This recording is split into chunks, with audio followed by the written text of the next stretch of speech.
welcome to Cyber in the Clouds, a limited podcast series where we talk to expert guests who are at the cutting edge of cyber.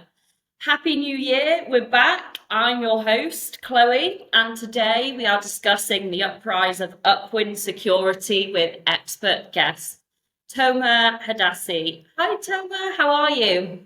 Hi, Chloe. Thank you for having me, and a happy new year to you and everyone listening in.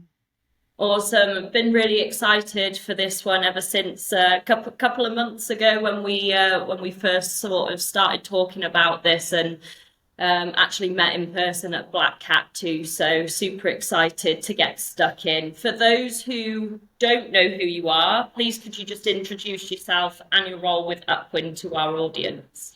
Absolutely. So, Tomer, one of Upwind's founding members and the company's chief of staff. I know a lot of people don't actually understand what this role means, and it does mean different things in different companies.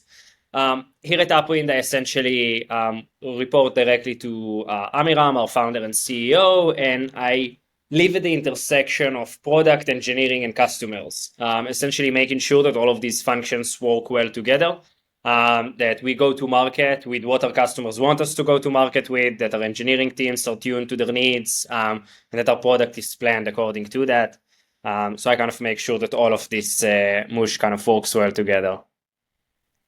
Cool, amazing. You were very, very busy on the Black Cat stand working your magic, so I can see how you're involved in all the parts of Upwind and making it work and making it successful. I thought it would be good for the audience to showcase Upwind's technology and talk about that to start with and where you fit into the security landscape, really. Absolutely. So I'll do a quick review of just show while I speak. But basically, Upwind is a runtime-powered CNAP. And what I mean by that is that as organizations think through their cloud security journey, they will usually start with what you would call like a classic CSPM, right? They'll start with a static analysis of their environment, a collection of inventory, an understanding of the assets that they have, some basic vulnerabilities and cloud detection and response. And what we've noticed through our personal journey building companies and selling our last one to NetApp is that there's still a lot of overhead associated with that. While it's simple to scan in a static way, it's hard to resolve afterwards. And what we've experienced coming from the world of DevOps and infrastructure is that the solution exists in runtime. And Upwind is a CNAP platform, meaning we cover all pillars of cloud-native application protection platforms, right? Inventory management, configurations, vulnerability management, threat detection and response, identity management, and API security. But we power everything with runtime context. And what I mean by that is that instead of just doing static scanning, Upwind can support all of the major cloud providers and can connect into any workload that you have at runtime. That's whether that's containerized environments, hosts, serverless functions, or anything like that.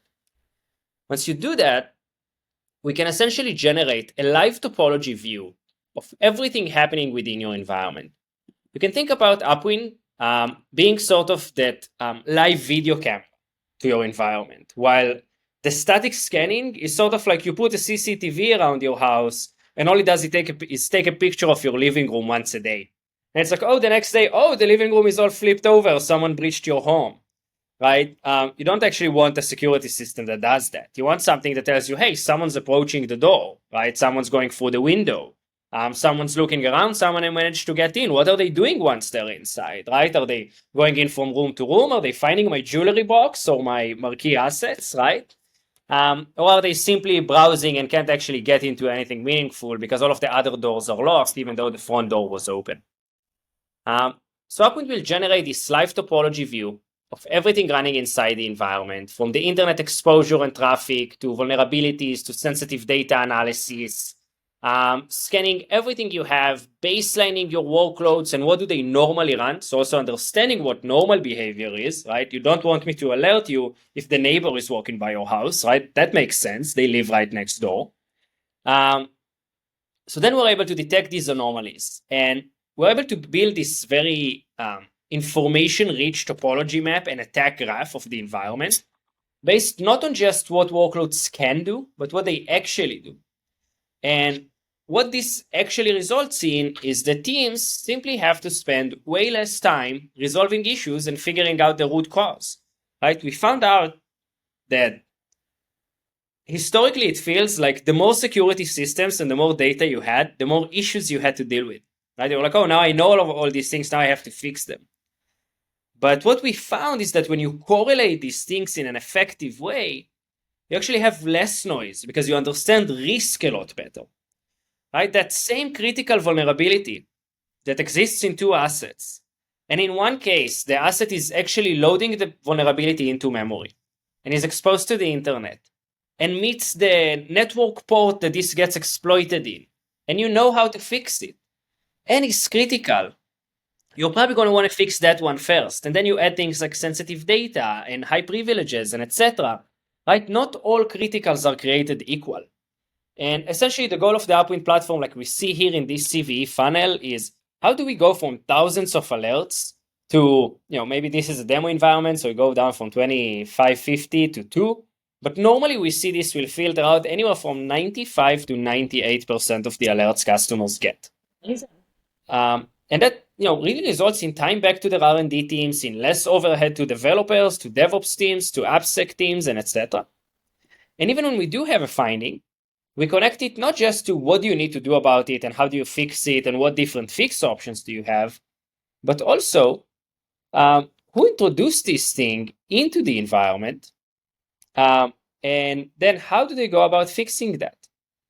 But the idea is we connect it back directly into the application context, and we help you find the relevant developer that pushed this code, the PR, the request that came with it, the commit SHA, and the repo it came from. And then, instead of looking at, 2,000 alerts you don't know who need to own, you look at 10 and you know the exact owner of each one. And this is really what we set out to do here with Upwind, is leverage runtime context and make cloud security a lot more efficient, and do it in a way that talks the DevOps engineers' language, the app developers' language, and simply makes that process simpler for everyone. I'm not going to go in for full demo, but we have similar capabilities to filter and prioritize in every one of our modules. But I want to give a quick taste of what that actually looks like. No, that's awesome. I think there's so much noise, like you said, in the market. These companies can detect and kick up so many alerts and stuff, but then when it comes to the actual security team's time as well, it's making sure that that's sort of remediated, reduced, and they're focusing on, those core areas. So lots to unpack there, but that's a really nice sort of overview for everyone. So really appreciate that. Can you share some sort of customer feedback? Obviously, I've looked at the reviews. I've looked at, looking back over 2024, signed up over 100 customers. So that's amazing. What has been the feedback from some of your key customers? I think, a part of what allowed us to go very quickly is that we really get raving feedback from the customers. They really share that Upwind saves them a lot of time, removes a lot of overhead, and just takes away a lot of the busy work.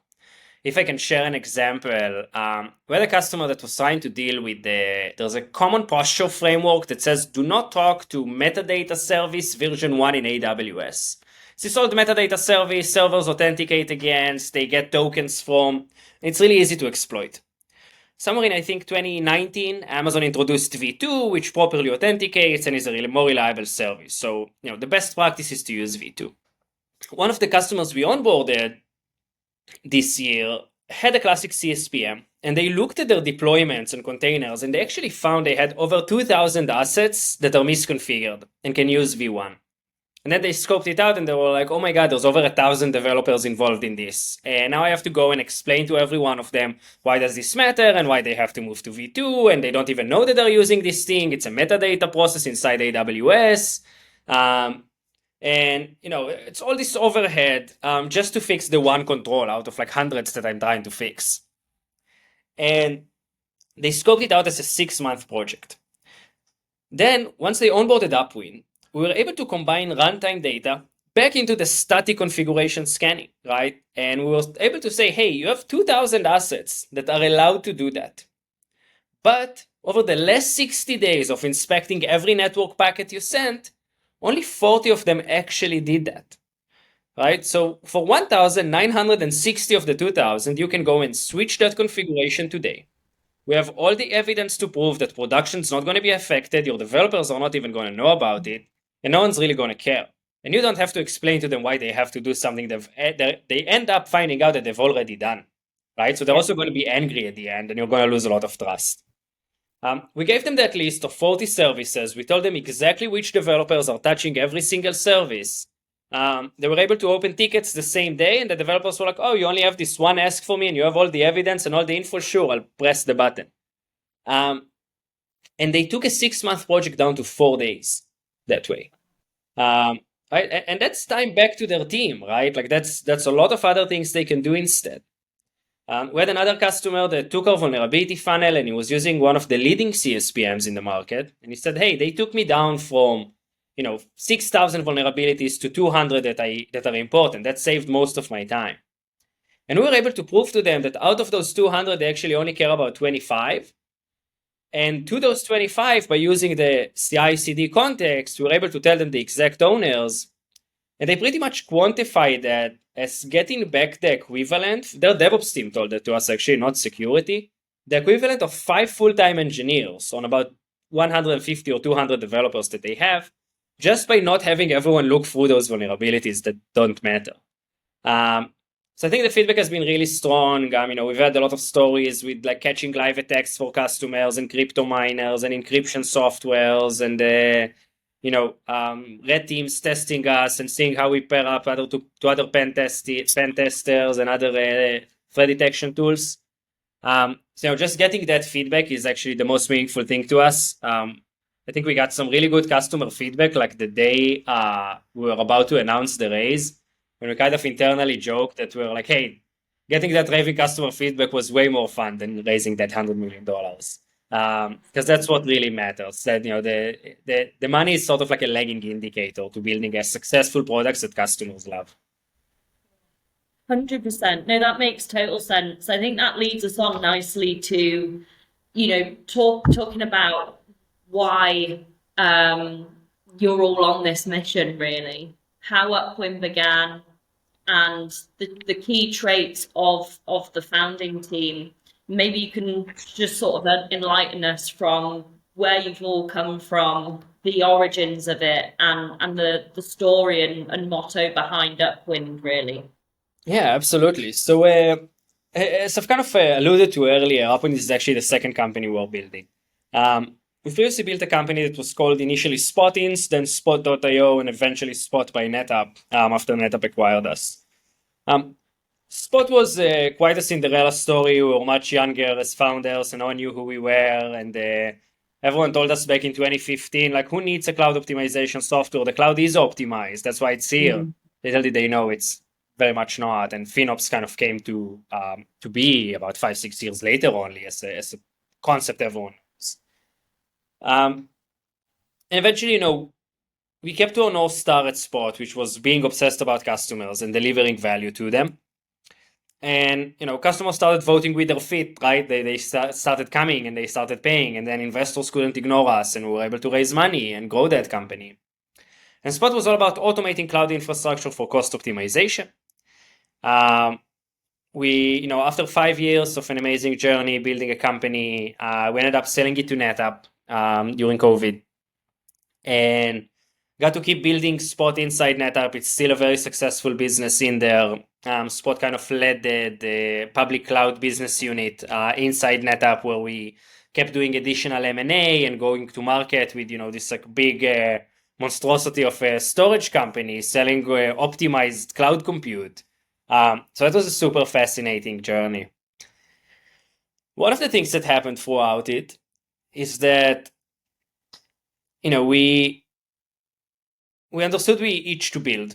We love building, we love being innovative, we love being fast. And larger companies have a lot of strengths, but a lot of speed isn't necessarily one of them. And we saw two things happening as we were starting to think about the next thing. We first of all remembered what happened when we joined NetApp for the first time, which was we ended up getting this Excel spreadsheet with over 10,000 like things we need to fix in our infra from security at NetApp. And we then thought about it. We were like, wait, we actually ended up back in the day when we fixed that.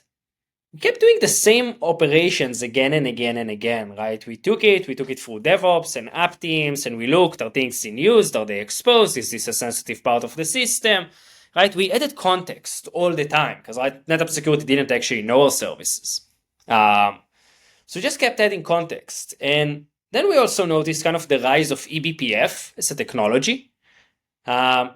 And we were like, wait, maybe eBPF and runtime, actually understanding what workloads are doing and putting it in the hands of security is the solution to this problem. So they don't come to me with 10,000 alerts. They already know what I'm going to go check.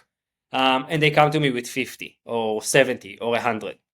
And I think that was a really fun combination of, seeing a problem and a pain that we've experienced and then seeing a new technology coming out. And we were like, wait, maybe this is the solution. Combining those two things. And we really wanted to build a long-lasting company, a meaningful company in the cyberspace, a company that will grow to become one of the largest companies in cybersecurity. And we think, the cloud, there's no better place to do it than that. 100%. How do you keep that quality with the momentum that you've got with Upwind? I think a lot of hard work, a lot of discipline. We very much believe in staying true to our culture. We think our culture is sort of our North Star. It's what our employees do when no one's looking. It's what how people behave. And we really put the first value in our culture is we're driven by customers, right?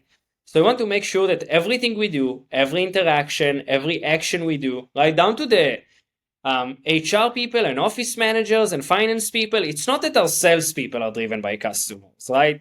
It's obviously the engineers, the product, but every department, we want everyone to think about like how is what I'm doing today helping our customers, right? How is that delivering impact to them in a meaningful way? And if they can't answer that, then maybe they should be working on something else.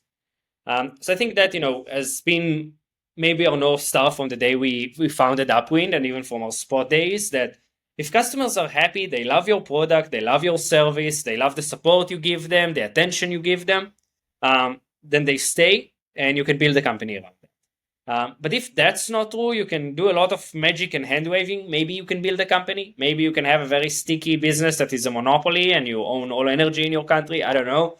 I think in a highly competitive space, like cloud security is, then you have to build a product that customers absolutely love, or they'll go elsewhere, and they have options. Yeah, there's so Beyond much that, right? Endless. And I think beyond that, really, we believe in working with a lot of speed, a lot of discipline. Making sure all of our employees are owners, they get a chance to build, they get a chance to be their best selves, they get a chance to be innovative. We always support them in whatever it is that they want to do or build or venture out into. And we simply believe that, as long as we improve every day, right, that's really what's going to be, make sure that we are successful in the long run. It doesn't have to be 2x better every day. It's impossible, right? But as long as we improve every day and we focus on that, we believe we'll be, with our customers as our North Star, we believe that will make us successful. Yeah, 100%. I mean, what do you look for when the team's growing, you're hiring, you're in Tel Aviv, the EU, the US, with offices being built out? What sort of core traits do you look at as the hiring team as sort of non-negotiables, really, that those people that need to have sort of innately built in them, really? Yeah. So I think, going back to our values, we are humble, right? We lead with humility. So no assholes, preferably here. So we want to have people that are humble, people that are willing to learn, people that are humble with their colleagues, that are humble with their customers, that are humble with their managers, right? That, it makes it easier and more pleasant to work, especially given we do work very hard, right? And at the same time, I want people who hustle, right? So people who work really hard, who are top performers, who are superstars, who are one of the top 3 performing people in their team over the past few years. But again, they didn't go up to their head, and they, so people who are humble, people who are very resourceful and very hungry, and are willing to work very hard to achieve results. People who take ownership of their successes and their mistakes, right? Because that's how we learn and grow. And people are excited about what we do. I think that's also key here, right? I think when you're actually trying to build something amazing, if people are not excited about doing it with you, it's hard to stay motivated for a long time. I believe. 100%. So Yeah. It's very hard to like keep that mentality, isn't it? But like you said, customers driving forward give you that energy. The people around you give you that energy as well. And the noise in the market about Upwind as well is just incredible. I think that leads us on nicely as well to what I mentioned earlier. I was reading the review on 2024 for Upwind, reaching Series A, adding over 100 new customers, the funding that you've had, the valuation around 900 million as well, off the back of previous funding as well, is just incredible. What have you seen has been, there's probably been loads of challenges with building that over the last few years, but what have you seen as the main challenges or barriers even to entry to this market that you guys have had to sort of overcome to get to where you are today? Yeah, so obviously 2024 has been an amazing year for us, a very fascinating year for us, right? Our headcount almost tripled, our customer base. We pretty much started going to market in 2024, brought on over 100 customers, and built whole new product lines and product capabilities and areas of coverage. And I think some of the changes that came with that are obviously making sure that this machine keeps spinning in all cylinders, right? You can only go so far if you only have a good engineering team or only a good product team or only a good go-to-market team. But when they all operate well together and are properly supported by HR, by finance, by ops, by support, and etc., then it all becomes a lot more powerful, right? Like the value is exponentially better. So I think hiring great talent on all fronts is always a challenge, right? Hungry, talented people, there's a good amount, but also, everyone wants them.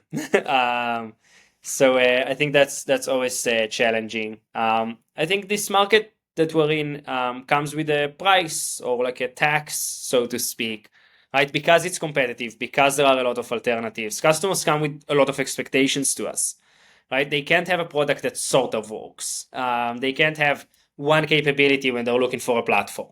And they can't have, a very basic level on all of the other capabilities, right? They're looking for a good amount of depth on anything because that's what they're used to. And I think that that's great. But, just making sure we deliver on all of that. We hire the people that can build and deliver on all of that, right? Like the founding team can do it all.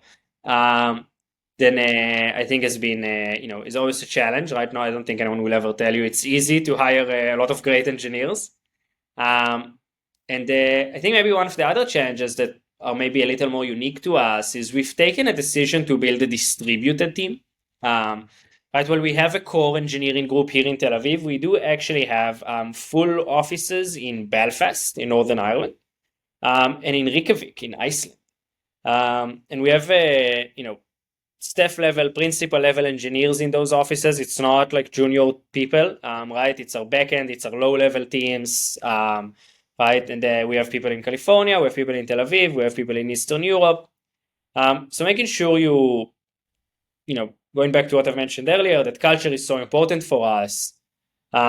It's sometimes easier to ingrain that when everyone's in the same office and everyone get to see you and see what you do and see how you behave and they mimic it, right? But when you have, even as a young company, we're 2 years old, 6 different offices already, and then a bunch of remote people around them, it's not as simple. So I think that was a challenge, staying true to ourselves and maintaining an integrity of what we believe is right and how we want people to behave and run in this company. While doing it in a distributed way, bridging cultures and groups and countries and etc. But it makes it all the more fun. Nice. And what can we expect for this year with Upwind now? What does the roadmap look like for those growth opportunities all over the world for Upwind? Yeah, so I think just doubling and tripling down on what we've been doing well, and then going into different areas as well, expanding our obviously engineering and product teams, expanding our global go-to-market reach, opening new markets, growing and establishing stronger presence in our existing markets, doubling down on events, conferences, marketing as a whole, elevating our brand further, and now that we have customers and a good amount of them that can talk about us and attest to it, and it's not us saying Upwind is great because no one really cares. Then I think just more of these things. We probably plan to more than double our headcount in 2025, more than triple our customer base. So I think a lot of challenges ahead, a lot more building. And I think we're just getting started essentially. So there's a lot that's going to happen in this year and the coming years. Awesome. Well, I'm so excited for this year. It was a storm of a year last year for you, so I'm super excited to watch you continue your journey and the growth. Just a bit of some words of wisdom to our audience. I always ask founders, co-founders of startups in cyber, what do you do in your spare time to try and have a bit of downtime from the world of security? There's not much of that, but spend some time with my wife and family, friends. I think being with people you love, people you care about, people that you also do this thing for, but also people that have been there for you before and after. I think is important to not forget that and forget them. But I think there's no easy path to achieving your dreams and building amazing companies. So it's obviously a lot of hard work, but I think spending time with your loved ones is always important in parallel. Amazing. No, I have to agree. Everyone that comes on the podcast, especially at the startup phase, they're like, wow, my energy comes from this baby too, which is the startup. So it is your life, isn't it? But it's been an incredible journey for you guys so far. And yeah, please keep in touch. I can't wait to see what happens going into this year. In terms of next steps for you guys, it would be great to keep in touch, stay in tune with everything, and I'll hopefully see you at RSA in April as well. Are you guys going to hopefully make it there? Absolutely. So yeah, we'd love to meet you or anyone else that's going to be around. You can find me, by the way, at tomer@upwind.io. And if anyone's thinking about coming to join us on this journey, then upwind.io/careers. There's always new job postings there. And if anyone's interested in learning more about us, then don't hesitate to reach out. Awesome. Thank you so much for your time, Tomer. And we'll talk again soon. That's it, guys. Thank you so much, Chloe. Thanks, everyone. Thanks. Bye.